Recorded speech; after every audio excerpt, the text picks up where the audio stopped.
Today magluluto tayo ng beef pares na classic version at hindi kanto style.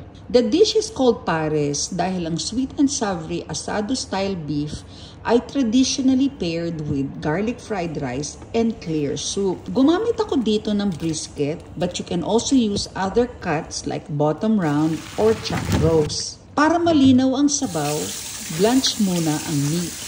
Pakuluan for about 10 minutes. Itapon ng tubig, hugasan ng karne ng mabuti, at start again with a fresh pot of water. Add aromatics like onions, garlic, bay leaves, and peppercorns to infuse flavor. Simmer the brisket until very tender.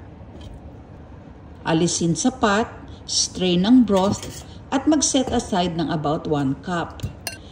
Keep warm lang ang broth at ito ang ating magiging soup. Napaka-flavorful nito dahil ilang oras na linuto ang baka. Pag tender na ang beef, titimplahan na natin ng asado style. Saute onions, garlic, and ginger until softened at isunod ang beef.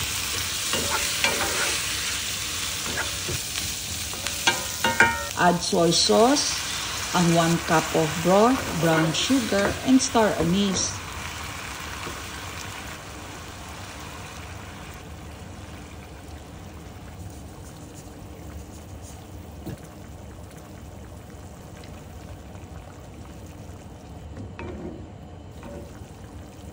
Continue to cook until ma-reduce ang sauce or pwede rin i-thicken with cornstarch slurry.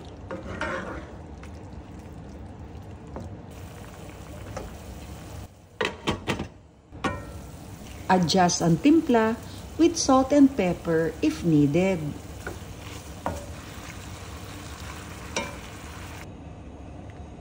Magsangar ng malamig na kanin until lightly toasted at lagyan ng maraming crispy fried garlic bits para mas masarap.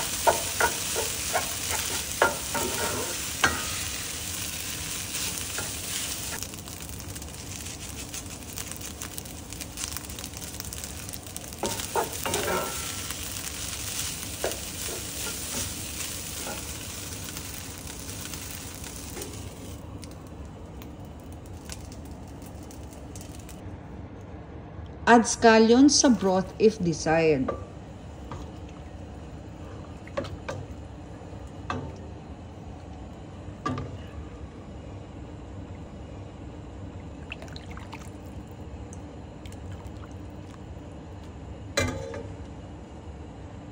Garnish the beef pares with green onions and fried garlic bits and serve with the sinangag and sabaw.